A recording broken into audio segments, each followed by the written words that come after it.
सभापति महोदय, 4 साल में सरकार ने चौथी बार राज्यपाल अभिभाषण माननीय राज्यपाल महोदय के मुंह से पढ़वाया। और अब जाती हुई सरकार में हमारे यहाँ तो मारवाड़ी में कहावत है कि जाते जाते आदमी सच बोलता है, पर इस सरकार की कमाल है। सरकार को पता है कि ये अंतिम राज्यपाल अभिभाषण है और सच बोलने की बजाय इस पूरे राज्यपाल अभिभाषण में सभापति महोदय ये 273 बिंदु 61 पन्नों में एक भी जगह सत्ता पक्ष का कोई व्यक्ति बता दे कि ये बात ईमानदारी से सच लिखी हुई है। केवल और केवल 4 साल की जो झूठी घोषणाएं थी, उन झूठी घोषणाओं का इस राज्यपाल अभिभाषण में माननीय राज्यपाल जी के मुंह से वो सारा बखान करवाया सरकार ने, संवैधानिक परंपराओं का निर्वहन करवाते हुए। सभापति महोदय, इस अभिभाषण की पोल आज का ये विज्ञापन खोलता है। आज ये मुख्यमंत्री जी का विज्ञापन था और उसमें आज बेटियों को आज राष्ट्रीय बालिका दिवस पर विज्ञापन था। एक तरफ ये राष्ट्रीय बालिका दिवस पर विज्ञापन था और दूसरी तरफ ये न्यूज है कि एक माता पिता अपनी संविदा की नौकरी बचाने के लिए 3 माह की बेटी की हत्या कर देते हैं। ये संवेदनशीलता है। ये प्रदेश का पूरा एक आज की न्यूज ने, आज के विज्ञापन के साथ आज की इस न्यूज ने इस राजस्थान के 4 साल की सरकार की एक लाइन में ये पोल खोल दी कि किस प्रकार से राजस्थान में बेरोजगारी बढ़ रही है, किस प्रकार से राजस्थान का नौजवान, राजस्थान का युवा बेरोजगारी की झेल रहा है, किस प्रकार से राजस्थान के जो अपराध बढ़ रहे हैं उसके पीछे कहीं ना कहीं ये बेरोजगारी तो कारण नहीं है। आज सुबह से सदन में चर्चा हो रही है, पेपर लीक पर चर्चा हुई, अन्य विषयों पर चर्चा हुई। सभापति महोदय, मैं सदन का ध्यान आकर्षित करूंगा कि ये सारी चीजें कहां से पैदा हो रही है। सरकार ने कहा कि हमने इतनी घोषणाएं की है। मैं सत्ता पक्ष के लोगों से कहूंगा, कभी इनके सर्वोच्च नेता राहुल गांधी जी आए थे, राहुल गांधी जी के सामने खुद मुख्यमंत्री जी ने बोला, ये छपा है बहुत बड़ा कि प्रदेश में खनन माफिया बड़ी बीमारी है, यहाँ बड़े बड़े माफिया है। इससे ज्यादा लाचार सरकार राजस्थान और देश के इतिहास में कभी नहीं आई जब राजस्थान का मुखिया यह कहता हो कि सरकार लाचार है, सरकार बेचारी है। सभापति महोदय, दूसरी, इन्होंने खुद ने, राहुल गांधी जी जिस किसान के घर गए, उस किसान ने राजस्थान की सरकार की पोल खोली। उसने जहां पर जाकर उन्होंने चारा काटने की एक फोटो खिंचवाई, वहीं उसी किसान ने ये स्टेटमेंट दिया कि मुझे राजस्थान में किसी भी योजना का कोई लाभ नहीं मिला।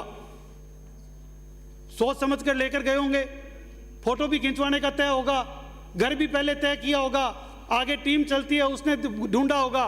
उसके बावजूद यदि ये किसान ये कह रहा है तो ये 4 साल के राज्यपाल अभिभाषण जो आपने खुद ने तैयार किया वो सच है या ये न्यूजें सच है जो राजस्थान की जनता बोल रही है। सभापति महोदय, राजस्थान की बेरोजगारी की हालत, मैंने कहा ना कि पेपर लीक पर आज चर्चा हुई। पेपर लीक हो क्यों रहा है, उसकी जड़ में हम क्यों नहीं जाना चाहते।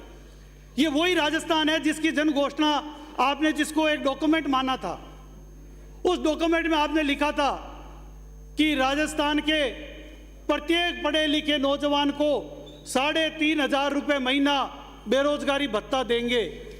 बोलो, कहा था कि नहीं कहा था? और उसके बाद आज 4 साल पूरे हो गए, 4.5 साल होने आए, 6 महीने बाद हम चुनाव में चले जाएंगे।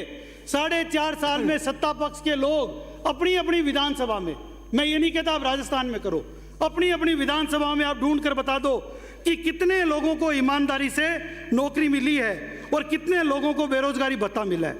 सभापति महोदय, मैं आपके सामने आंकड़ा रख रहा हूं। आज सुबह ही यहीं पर इसी सदन में चर्चा हुई कि राजस्थान में 1,12,00,000 विद्यार्थियों ने एग्जाम दिए, यानी वो पढ़े लिखे थे, उनको रोजगार की जरूरत थी, वो बेरोजगार थे। उस 1,12,00,000 में ये एक न्यूज में सर्वे आया कि इनमें 67 लाख लोग कॉमन है, यानी राजस्थान में 67 लाख नौजवान युवा बेरोजगार है। और सरकार का प्रश्न का जवाब है कि हम 1,60,000 लोगों को अधिकतम अभी तक एक बार हमने बेरोजगारी भत्ता दिया है। आपने बेरोजगारी भत्ता दिया 1,60,000 को, और राजस्थान में बेरोजगार है 67 लाख, और आप कहते हो कि हमने राजस्थान में आदर्श स्थापित कर दिया। सभापति महोदय, यही सबसे बड़ा कारण है राजस्थान में अपराधों की बढ़ावा का। आप जिस आरपीएससी की आज बात कर रहे थे, आज को पता है कि आज देश में सर्वाधिक बेरोजगारी दर 24.5% बेरोजगारी दर राजस्थान में है। राजस्थान का नौजवान देश में सर्वाधिक बेरोजगार है। और यह भी एक आंकड़ा है कि देश में 18% स्नातकोत्तर जो है वो बेरोजगार की श्रेणी में आते हैं, और राजस्थान में 54%, 54% राजस्थान में जो ग्रेजुएट किए हुए हैं वो बेरोजगार की श्रेणी में आ रहे हैं। ये इस ढंग से आंकड़ा बढ़ रहा है। सभापति महोदय, आज पेपर लीक की बात हो रही थी, काफी सारी बातें आई। मैं तो केवल एक बात सदन के सामने पूछना चाहता हूं कि इस आरपीएससी में चेयरमैन कौन है?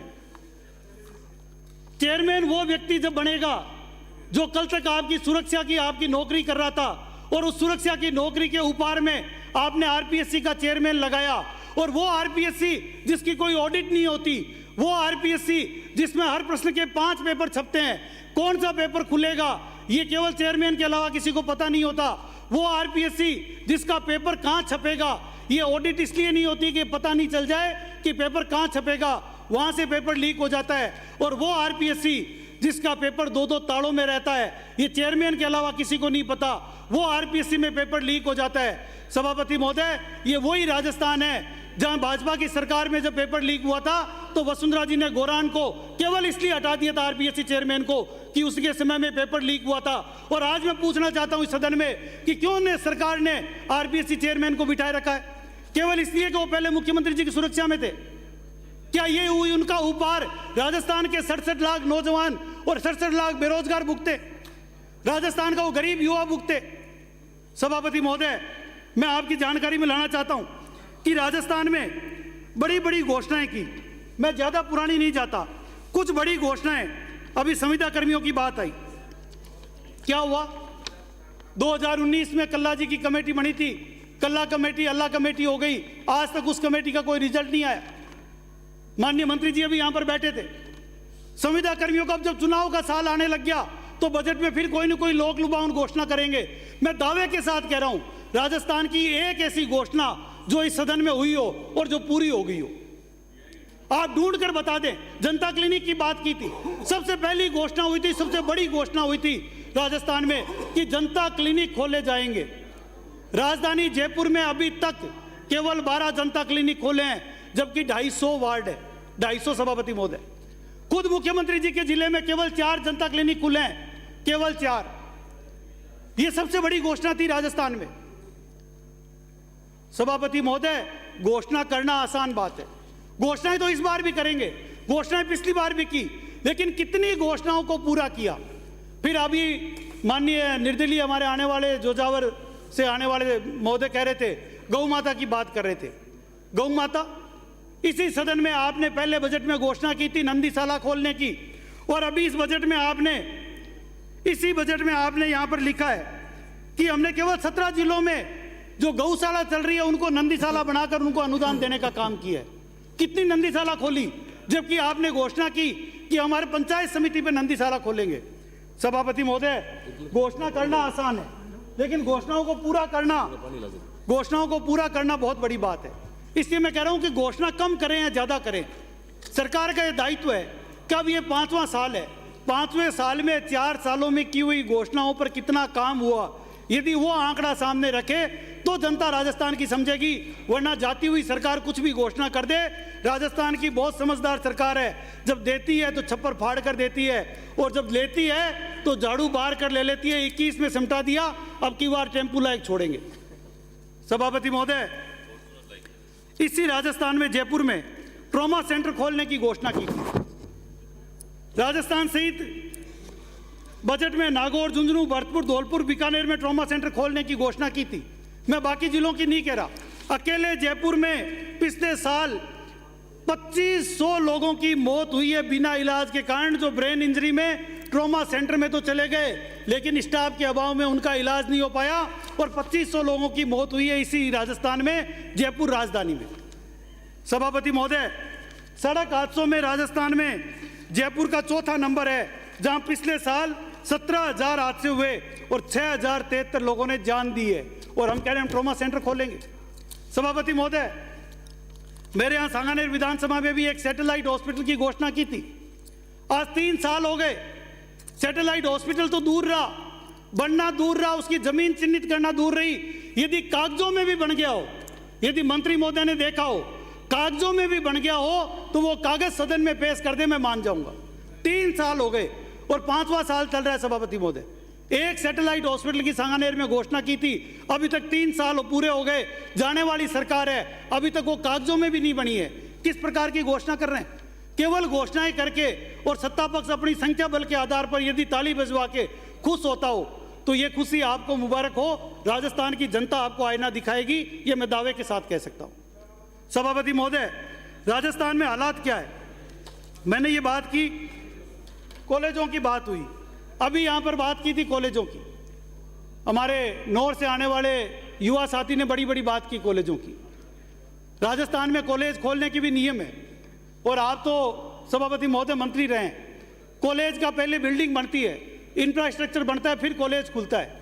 यहाँ बिना जमीन के, बिना नक्शे के, बिना योजना के, बिना शिक्षकों के, बिना पाठ्यक्रम के कॉलेजों की घोषणा कर दी। मेरे विधानसभा क्षेत्र सांगानेर में 2 कॉलेजों की घोषणा की, और उन दोनों कॉलेजों की स्थिति क्या है? एक हायर सेकेंडरी बच्चों के स्कूल में 3 कमरों में कॉलेज चल रहा है, और दूसरा जो गर्ल्स की स्कूल है बड़ी, उसके 3 कमरों में कॉलेज चल रहा है। आज हम ग्लोबल एजुकेशन की बात करते हैं, युवाओं को पूरे विश्व में घूमने की बात करते हैं, युवाओं के पूरे विश्व के कंपटीशन की बात करते हैं, और हम उस देश की बात करते हैं जहां युवाओं के लिए कहते थे कि भारत के भरत खेलते शेरों की संतान से, कोई देश नहीं दुनिया में बढ़कर हिंदुस्तान से। आज उस नौजवान की यदि हम बात करते हैं, उस युवा की बात करते हैं, वो युवा उन 3 कमरों में बैठकर हायर एजुकेशन ले रहा है। उन 3 कमरों में बैठकर कॉलेज लग रही है, जहां न बैठने की जगह है, न पीने का पानी है, न कमरे हैं, न शिक्षक है, न फैकल्टी है, न कंप्यूटर है, न फर्नीचर है, न टॉयलेट है। और हम बात करते हैं हायर एजुकेशन की। सभापति महोदय, मैं आपके सामने रख रहा हूं कि 18% ग्रेजुएट्स को देश में नौकरी के लिए और राजस्थान में मैंने बताया कि 54%। ठीक इसी प्रकार सभापति महोदय, राजस्थान में नौकरी के लिए कतारें लग रही है। राजस्थान में आप आश्चर्य करोगे कि अभी सुबह बताया कि 400 करोड़ रुपए सरकार ने राजस्थान के नौजवानों से, राजस्थान के युवाओं से केवल एग्जाम फॉर्म भरने की फीस जमा की। और इससे ज्यादा सभापति महोदय, राजस्थान में आप देखेंगे कि ओबीसी का सर्टिफिकेट बनाने की बात बहुत छोटी सी बात है। यहाँ अधिकांश विधायक, बहुत सारे विधायक ओबीसी वर्ग से भी आते हैं, लेकिन 60 लाख ओबीसी के युवाओं को 180 करोड़ रुपए हर साल खर्च करने पड़ते हैं। ये सर्टिफिकेट रिन्यू करवाना पड़ता है। क्या वो ओबीसी का नौजवान एक बार जिस घर में पैदा हो गया और ये ओबीसी का सर्टिफिकेट उसको जाति के आधार पर मिलता है, उसको हर साल रिन्यू करवाने की आवश्यकता है? 180 करोड़ रुपए 60 लाख युवाओं को प्रति वर्ष सरकार को देना पड़ता है। ये सरकार की लूट नहीं तो क्या है? हम राजस्थान के नौजवानों को बेरोजगारी भत्ता नहीं दे रहे, हम राजस्थान के नौजवानों को नौकरी नहीं दे रहे। 29 परीक्षाएं शेड्यूल थी, आज तक 14 परीक्षाएं हुई है, उसमें से ज्यादातर लीक हो गई, परीक्षाएं हो नहीं रही है, नौकरी मिल नहीं रही है, सर्टिफिकेट बनाने के पैसे इकट्ठे कर रहे हैं, हजारों करोड़ रुपए सरकार आमदनी पैदा कर रही है, और हम कहते हैं राजस्थान बहुत मॉडल स्टेट बन रहा है। सभापति महोदय, मैं आपकी जानकारी में लाना चाहूंगा कि कानून व्यवस्था की बात हुई, बहुत सारी बातें यहां पर आई। आज राजस्थान में हालात क्या है? 2021 के मुकाबले में अकेले जयपुर में 28% अपराध बढ़ा है। सभापति महोदय, आज न राजस्थान का युवा सुरक्षित है, न महिला सुरक्षित है, न किसान सुरक्षित है, न बेरोजगार सुरक्षित है, और महिलाएं तो माताएं बहनें मंगलसूत्र पहनकर और घर से बाहर नहीं निकल सकती। ये हालात राजधानी की है। आप राजधानी का जिस दिन भी अखबार उठाओगे उस दिन आपको मिलेगा कि महिलाओं की, बहन बेटियों की यहां मंगलसूत्र तोड़कर ले गए, और जब थाने में जाते हैं तो किसी पार्टी विशेष के लोग उनको बचाने के लिए आते हैं। ये भी राजस्थान के थानों का दृश्य है। क्यों? क्योंकि थानों में सिफारिश पर वहां पर थानों में ट्रांसफर पोस्टिंग की जाती है। राजस्थान में भूमाफियाओं के संरक्षण में थाने चल रहे हैं। ये राजधानी का हालात है। दिन प्रतिदिन अपराध बढ़ रहा है। मैंने कहा 28% अपराध राजस्थान में बढ़ा है। आज अभी सामने आया था कि राजस्थान 2020 से 21 में जिन जिन चीजों पर टॉप में है वो रिपोर्ट में आपको बता रहा हूं कि बलात्कार में सर्वाधिक मामले राजस्थान में आए। राजस्थान में 2021 में महिलाओं के खिलाफ FIR, माननीय मंत्री महोदय आप तो महिला मंत्री है, माननीय मंत्री महोदय जो आप बातें कर रही है मैं आपको ही कह रहा हूं कि आप तो महिला मंत्री है। राजस्थान में सबसे ज्यादा महिलाओं के लिए अपराध राजस्थान में हो रहा है। 40,738 अपराध राजस्थान में है और राजस्थान देश का सिरमौर है महिला अपराध में। राजस्थान में एक रिपोर्ट के मुताबिक 20 और 21 में 5,310 और 6,337 बलात्कार के मामले दर्ज हुए हैं। राजस्थान में बलात्कार के मामलों में 16.4% की दर से प्रति वर्ष बढ़ोतरी हो रही है। ये राजस्थान का मामला है और इन मामलों को ढकने के लिए राजस्थान के DGP से सरकार प्रेस कॉन्फ्रेंस करवाती है कि ये 42% मामले झूठे हैं। ये राजस्थान की उन महिला, उन बेटियों के साथ अन्याय नहीं है क्या? और आपका जिला अलवर तो सबसे आगे है मंत्री महोदय, आपको ही गंभीरता से सोचना पड़ेगा। सभापति महोदय, नाबालिग लड़कियों के साथ 1,453 मामले दर्ज हुए हैं और राजस्थान 2020 से रेप केस के मामलों में लगातार देश में नंबर 1 चल रहा है। ये राजस्थान का हालात है। अभी यहाँ पर क्राइम की बात आई। सभापति महोदय, हमारे सामने सबसे बड़ी चुनौती, बाकी क्राइम की तो हम बात करते हैं, आज सबसे बड़ी चुनौती है साइबर क्राइम। मैं पूछना चाहता हूं सदन में घोषणा थी कि हर जिले में साइबर थाना खुलेगा, हर थाने में CCTV कैमरे लगेंगे। राजस्थान में अपने अपने जिलों में बताएं कहां कहां खुल गए, अपने अपने जिलों में अपने अपने थानों में बताएं कहां कहां CCTV कैमरे लग गए, कहां कहां बाजारों में कैमरे लग गए। सभापति महोदय, मैं फिर कह रहा हूं कि घोषणा तो सरकार कर रही है लेकिन एक भी घोषणा पूरी नहीं कर रही। एक भी घोषणा में जिम्मेदारी के साथ कह रहा हूं कि मंत्री बैठे हैं, मुख्यमंत्री जी जवाब देंगे, एक भी घोषणा सरकार ने जो जिस मंशा से की वो यदि पूरी कर दी हो तो। सभापति महोदय, अपराध, साइबर अपराध लगातार राजस्थान में प्रत्येक जिले में खोलेंगे। 5 साल में कई गुना साइबर अपराध बढ़ गए। 14 लाख से ज्यादा साइबर घटनाएं हुई है राजस्थान में, 14 लाख से ज्यादा। मंत्री जी ये आंकड़े सुनो, जमीन खिसक जाएगी। 14 लाख से ज्यादा। और आपके पड़ोस के क्षेत्र में सबसे ज्यादा टटलू कटते हैं, सबसे ज्यादा साइबर अपराध आपके क्षेत्र के पड़ोस में ही हो रहे हैं, इसलिए अलवर में और इन्हीं के क्षेत्र के पड़ोस में जहां टटलू काटे जाते हैं। सभापति महोदय, मात्र 9 महीने में, यह रिपोर्ट के अनुसार मात्र 9 महीने में 160 करोड़ रुपए की ठगी राजस्थान में हुई है और पुलिस मात्र 15 करोड़ रुपए की ठगी कोई रिकवर कर पाई है।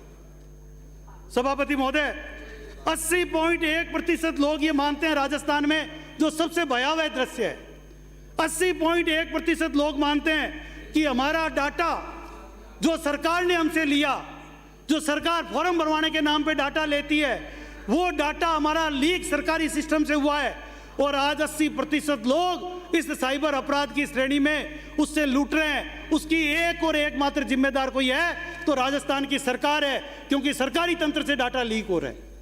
सभापति महोदय, इस सर्वे में है। सभापति महोदय, इतना ही नहीं, जो मैंने आपसे कहा कि बिजली की दरों की बात करें, सभापति महोदय, ये वही राजस्थान है जिस राजस्थान में दुनिया की सबसे सस्ती बिजली पैदा होती है। 2 रुपए 90 पैसे प्रति यूनिट। इस बार तो शायद टेंडर में 2 रुपए 76 पैसे आ गया। 2 रुपए 76 पैसे, 2 रुपए 80 पैसे, 2 रुपए 90 पैसे में जहां बिजली पैदा होती हो, और ये वही राजस्थान है जहां सबसे महंगी बिजली बिकती है। मंत्री महोदय, आपकी ये 3 घंटों की बिजली की कटौती की और राजस्थान में 13,500 बड़े उद्योग बंद कर दिए गए हैं केवल और केवल बिजली कटौती के लिए, और आप राजस्थान की आर्थिक उन्नति की कल्पना कर रहे हैं। 10 दिन बाद इसी सदन में बैठकर मुख्यमंत्री महोदय अपने श्रीमुख से पिछली घोषणाओं की तरह कई घोषणाएं करेंगे, राजस्थान में एक काल्पनिक दृश्य पैदा करेंगे, राजस्थान के FRBM एक्ट का उल्लंघन करेंगे और कहेंगे इतनी ग्रोथ हो रही है 11.6% से, और फिर इस दृश्य को भी आप देख लें। मैं आप पूछना चाहता हूं सभापति महोदय कि राजस्थान में 96 इंडस्ट्रियल एरिया घोषित हुए, 13,500 हेक्टेयर पर 96 इंडस्ट्रियल एरिया घोषित हुए, 10 लाख करोड़ के MOU हुए। कितने MOU धरातल पर आए, कितनी यूनिट लगी, कितने पर उत्पादन शुरू हुआ, कितने लोगों को रोजगार मिला? सभापति महोदय, जो मैंने कहा कि घोषणा करना आसान है, लेकिन उन घोषणाओं में पूरा करना इस राजस्थान की सरकार की बूते की बात नहीं है। 96 इंडस्ट्रियल एरिया घोषित हुए हैं और इस 9वें महीने की रिपोर्ट तक मात्र 3 इंडस्ट्रियल एरिया धरातल पर आए हैं और उनमें भी केवल 7 इंडस्ट्रीज का काम शुरू हुआ है, केवल 7। मंत्री महोदय क्यों झूठ बोल रहे हो? आज ही छोटा मोटा भूकंप आया था, धरती खिसक जाएगी। सभापति महोदय, जी 1 मिनट। सभापति महोदय, मैं प्रस्ताव करता हूं कि सदन का समय 1 घंटा बढ़ाकर 6 बजे तक कर दिया जाए। सदन का समय 1 घंटा बढ़ाया जाए। सदन का समय 1 घंटा। सभापति महोदय, मैं अब ज्यादा समय नहीं लूंगा। मैंने कहा कि सरकार ने कई घोषणाएं की। 4 साल का सरकार का आईना, 5वें साल में भी यदि सरकार घोषणाएं करे तो ये मान लेना चाहिए कि सरकार के बूते की बात नहीं है। सभापति महोदय, मैं जो बात कर रहा था सैटेलाइट हॉस्पिटल की, मैं इस सदन के माध्यम से सुझाव दे रहा हूं कि सांगानेर में खुली जेल है, वो खुली जेल शहर के बीच में आ गई, उसको बाहर शिफ्ट करने का प्रस्ताव लंबे समय से पेंडिंग है। सरकार उस खुली जेल की जगह को शिफ्ट करके और वहां सैटेलाइट हॉस्पिटल बनाए, वो सबसे ज्यादा उपयोगी जगह होगी और सांगानेर ही नहीं पूरे जयपुर के लिए सैटेलाइट हॉस्पिटल उपयोगी होगी। और जो चारों दिशाओं में जो सैटेलाइट हॉस्पिटल खोलने का काम था वो एक दिशा का काम भी पूरा हो जाएगा। सभापति महोदय, इसी प्रकार से सांगानेर एक सबब है। शहरों की बढ़ती हुई आबादी को कंट्रोल करने के लिए जो जगह जगह सरकारी ऑफिसेज चल रहे हैं, इसी खुली जगह में यदि सारे एक मिनी सेक्रेटरीट बनाकर सारी ऑफिसेज को वहां पर लाया जाए तो ये सरकार की एक घोषणा यदि पूरी करे तो निश्चित रूप से इससे बड़ा फायदा होगा और सारे वहां पर आएगा। सभापति महोदय, आपने कल एक रिपोर्ट पढ़ी होगी कि जयपुर में 5 लाख करोड़ का काम एक्सपोर्ट का हो रहा है और जिसमें सबसे बड़ा सांगानेर प्रिंट और सांगानेर की कुर्ती, इनका सबसे बड़ा काम हो रहा है। हैंडमेड पेपर का काम हो रहा है। मैं सरकार के माध्यम से ये सुझाव देता हूं, जो आपने पुरानी घोषणा थी कि सांगानेर क्षेत्र में घर घर में कुटीर उद्योग, एमएसएमई उद्योग, हथकरघा उद्योग के रूप में 300 साल पुराना प्रिंटिंग का काम चल रहा है। लगभग मंत्री जी 2000 यूनिट वहां पर काम कर रही है। यदि आप इन इंडस्ट्रीज को, इस क्षेत्र को इंडस्ट्रीज मिक्स लैंड यूज घोषित कर दे, इन उद्योगों को इंडस्ट्रीज का दर्जा दे दे, तो आए दिन पॉल्यूशन डिपार्टमेंट सहित जो सरकारी विभाग परेशान कर रहे हैं वो परेशानी खत्म होगी और इसके साथ साथ एक बहुत बड़ा काम यहाँ पर होगा। और दिल्ली हाट की तर्ज पर सांगानेर खुली जेल में एक सांगानेर हाट का डेवलपमेंट किया जाए और उस हाट में वहाँ पर जो है लगातार एक community centre, exhibition centre, shops, mall, दुकानें और इस तरह का एक बनाया जाए और रियायती दरों पर व्यापारियों को दिया जाए तो जयपुर के उद्योग में 4 चांद लगेंगे और जयपुर का उद्योग 3 गुना रफ्तार से आगे बढ़ेगा। ये मैं जिम्मेदारी के साथ कह सकता हूं। सभापति महोदय, यहां पर यदि हम बात करें जयपुर मेट्रो की और द्रव्यवती की, सरकार ने घोषणा की, यहां पर एक अमानिसा का नारा चलता था, लगभग 2000 करोड़ रुपए, शायद इतनी बड़ी कोई योजना जयपुर में नहीं आई। 2000 करोड़ की योजना से जयपुर शहर में पूरे विदेशों की तर्ज पर वसुंधरा जी ने उस समय यहां पर द्रव्यवती नदी का काम किया था। द्रव्यवती नदी जयपुर की लाइफलाइन बनी और आज क्या हालात है? आप जहां एमएलए क्वार्टर में रहते हो, बगल में द्रव्यवती नदी है। 1500 करोड़ रुपए खर्च हो गए, मात्र 100-150 करोड़ का काम बचा है। आज वहां पर कूड़े के ढेर लग रहे हैं, कचरे के ढेर लग रहे हैं, पानी ट्रीटमेंट नहीं हो रहा, फिल्टर प्लांट बंद पड़े हैं और केवल सरकारी अनदेखी के कारण 2000 करोड़ रुपए का नुकसान। और जयपुर में डेंगू, मलेरिया, चिकनगुनिया जैसे रोग फैल रहे हैं, भयंकर बदबू आ रही है। आपको भी मैं कह रहा हूं, आप जाते हुए गाड़ी का शीशा खोल लेना, जैसे ही मानसरोवर में घुसोगे या द्रव्यवती क्षेत्र से घुसोगे तो आपको नाक बंद करनी पड़ेगी। ये राजधानी के हालात है। हम एक छोटी छोटी चीजें, कोटा में मंत्री जी बड़ा काम कर रहे हैं, यदि कल सरकार बदली और वहां का रिवर फ्रंट बंद हो गया तो यही हालात कोटा में भी पैदा हो जाएंगे। सभापति महोदय, ठीक इसी प्रकार से जयपुर मेट्रो की बड़ी बात हुई, मेट्रो सेकंड फेज की बात आई, मेट्रो की और बड़ी बड़ी बातें की। मैं केवल एक छोटा सा जो मैंने मांग की थी, आज भी मैं आपको सुझाव दे रहा हूं, बजट सामने आने वाला है, ये राजस्थान के लिए बहुत बड़ा काम होगा। इस मेट्रो को अजमेर रोड की तरफ बढ़ाया जा रहा है, जो यहां घोषणा की गई, राज्यपाल अभिभाषण में इसका उल्लेख किया गया। अजमेर रोड की तरफ भी मेरा विधानसभा क्षेत्र है, वहां आबादी नहीं है, आबादी सांगानेर की तरफ है। यदि डिगी मालपुरा रोड पे ले जाकर मुहाना मंडी पर मेट्रो आगे ले जाएं, अजमेर रोड की बजाय बराबर खर्चा आएगा, उतना आगे ले जाएं तो कम से कम भी 3 लाख यात्रियों का भार बढ़ेगा। कर्ज में डूबी हुई मेट्रो जो घाटे में चल रही है वो प्रॉफिट में आ जाएगी। सांगानेर और जयपुर का परकोटा, जितना व्यापार परकोटे में होता है वो पूरा सांगानेर पर निर्भर है। सांगानेर का व्यापार और जयपुर का परकोटा जुड़ने से जयपुर के टूरिस्ट को जो है वो 4 चांद लगेंगे। टूरिस्ट बढ़ेगा, आबादी के साथ साथ वहाँ पर ही पर्यटन बढ़ेगा, उद्योग बढ़ेगा। और जो सबसे बड़ी बात, दिल्ली मेट्रो या लंदन मेट्रो की बात करें, ट्यूब्स की यदि हम बात करें तो सबब्स को जोड़ने का काम मेट्रो के माध्यम से किया जाता है। यदि कस्बे जुड़ेंगे तभी मेट्रो कारगर होगी। ये मैं आपसे निवेदन करना चाहता हूँ। सभापति महोदय, यहाँ बजट में ही आया था, उल्लेख हुआ था संवेदनशीलता का, डेवलपमेंट का, 10-10 करोड़ रुपए की सड़कों का। मैं यहाँ सदन में जिम्मेदारी के साथ कह रहा हूँ, इसी सदन में राजस्थान की 200 विधानसभाओं के लिए समान घोषणा हुई थी कि 10 करोड़ की सड़कों के काम होंगे। सांगानेर में भी हुई। जब बजट खत्म हुआ 22 मई को मैंने वो सभी सड़कों की अनुशंसा करके पीडब्ल्यूडी विभाग को भेज दी। 22 मई को भेजी हुई अनुशंसा आज लगभग 9 महीने से ज़्यादा हो गया और नया बजट वापस आने वाला है, फिर घोषणाएं आने वाली है। आज अभी तक सभापति महोदय, जब हम बैठे यहाँ पर, अभी तक टेंडर नहीं लगे। और यदि लगे हो तो अभी मंत्री जी यहाँ पर बैठे थे, उनसे कागज मंगवा कर पूछ लो कि टेंडर लग गए क्या। किस बात की केवल घोषणा, जो पिछले साल घोषणा की थी 2021 के बजट में सोलर पंप की घोषणा की थी। पीएचडी मंत्री महोदय यहाँ बैठे थे। सोलर पंप की 10-10 घोषणा, 10-10 सोलर पंप हर विधानसभा क्षेत्र में घोषणा की थी। आज तक सांगानेर में सोलर पंपों के टेंडर नहीं हुए। आज अभी तक 2 साल बीत गए। सभापति महोदय, घोषणाएं करना कोई भी कर सकता है, चौराहे पे खड़े होकर मैं भी कर दूं, कोई भी आदमी कर सकता है। पर राजस्थान का यह पवित्र सदन जहां सरकार घोषणा करती हो और यदि वो घोषणाएं 4 साल तक पूरी नहीं हो तो मैं समझता हूं ये राजस्थान की 7.5 करोड़ की जनता के साथ मजाक है। सभापति महोदय, मैं एक आंकड़ा आपके सामने रखता हूं, ये राजधानी का आंकड़ा है। हम कौन से सदी की, आजादी की 75 वर्ष बाद ये बात कर रहे हैं। राजस्थान की राजधानी जयपुर की सांगानेर विधानसभा में 690 कॉलोनियों में, सभापति महोदय, 690 कॉलोनियों में सीवरेज और नालियां नहीं है। इससे ज्यादा मूलभूत आवश्यकता नहीं होती।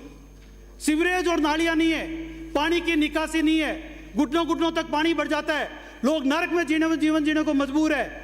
और मौसमी बीमारियां, डेंगू, चिकनगुनिया जैसी बीमारियों से लोग परेशान हैं। ये राजधानी के हालात है, हम नरक में जी रहे हैं।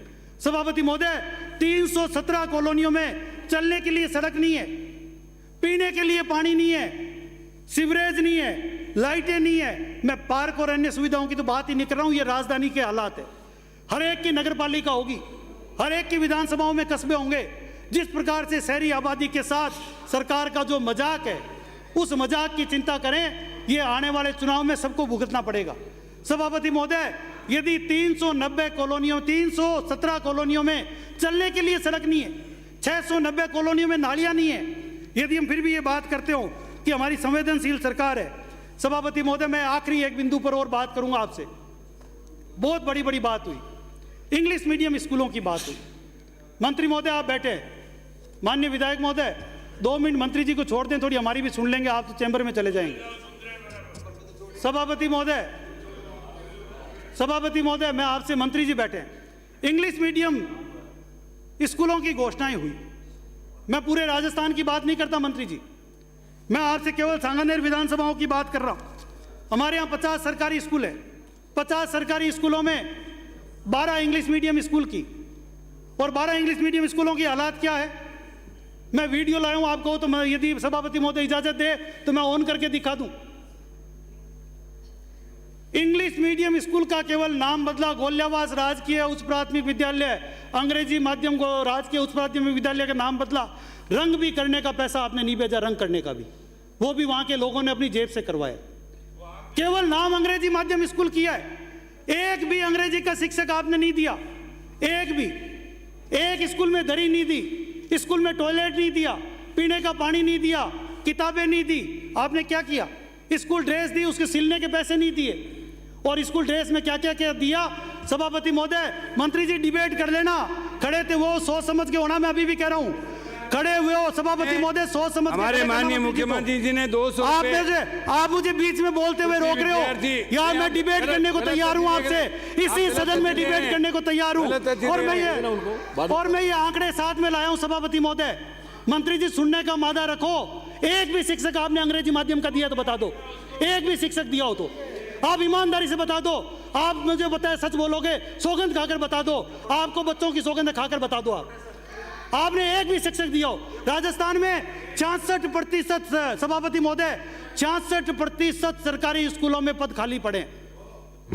ये हालात है। अंग्रेजी माध्यम विद्यालय कर दिए। बच्चों की सौगंध और ये क्या है? सभापति महोदय बस 2 मिनट और दूंगा।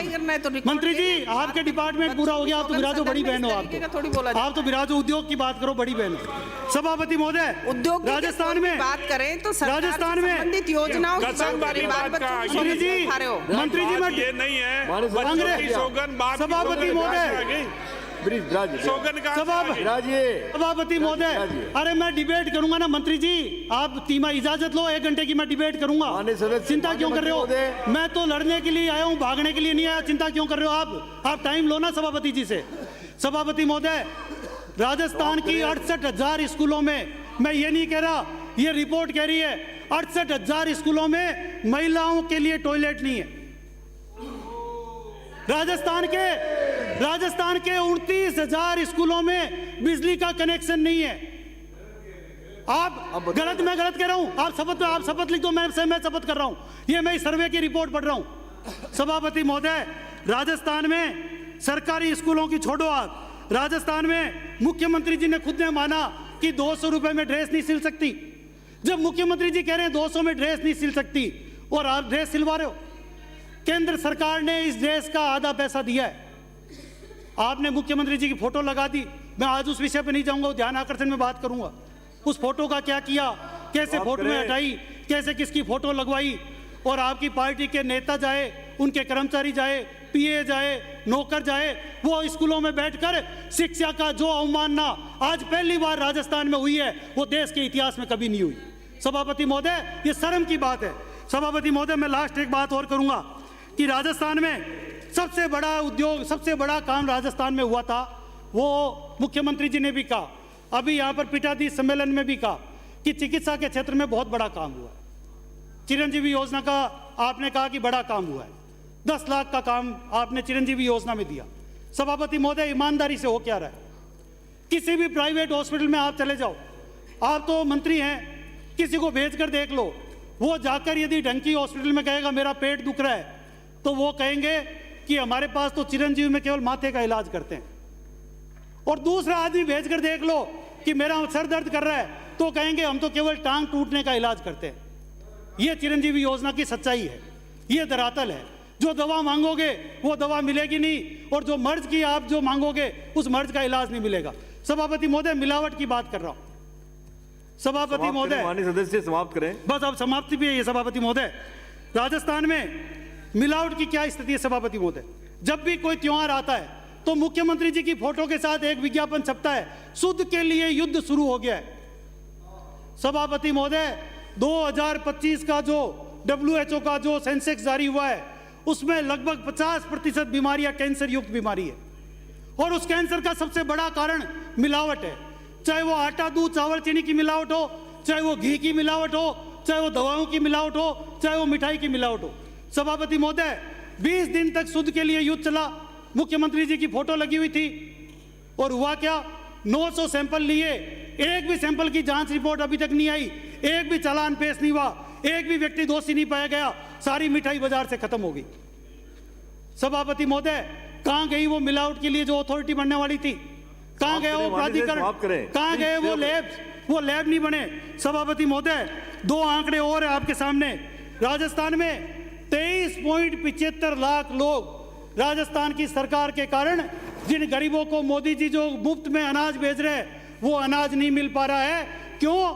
क्योंकि ये 23.75 लाख लोगों का नाम पिछले 2 साल से राष्ट्रीय खाद्य सुरक्षा परिवारों में जन आधार के कारण नहीं जोड़ा जा रहा है।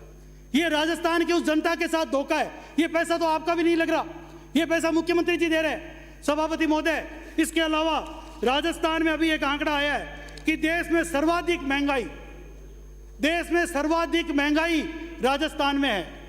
ये राजस्थान की सरकार की पारदर्शिता है। समाप्त करें। सभापति महोदय, आपने मुझे मौका दिया, मैं आपको धन्यवाद इस बात के साथ देता हूं कि मैं आपके माध्यम से सरकार से निवेदन करता हूं कि मंत्री जी, हर चीज को दलीय उसमें मत तोलो। जब चुनाव आए तब आप 10 दिन दलीय उसमें भाषण दे लेना, तब समाप्त जितनी करें, कुश्ती समाप्त लड़नी हो करें, लड़ प्लीज लेना। लेकिन आज राजस्थान की माननीय मंत्री महोदय। 7.5 करोड़ जनता की भलाई के लिए माननीय जो मंत्री 4 महोदय। साल में घोषणाएं की है, प्लीज सेव के ईमानदारी से ब्याज उनको ब्याज पूरा हल्की कर नहीं दो। होगा। बहुत बहुत धन्यवाद। भारत माता की जय जय। मंत्री महोदय, आप कुछ कहना चाह रहे थे? हाँ, ऐसा है, अभी सांगानेर से आने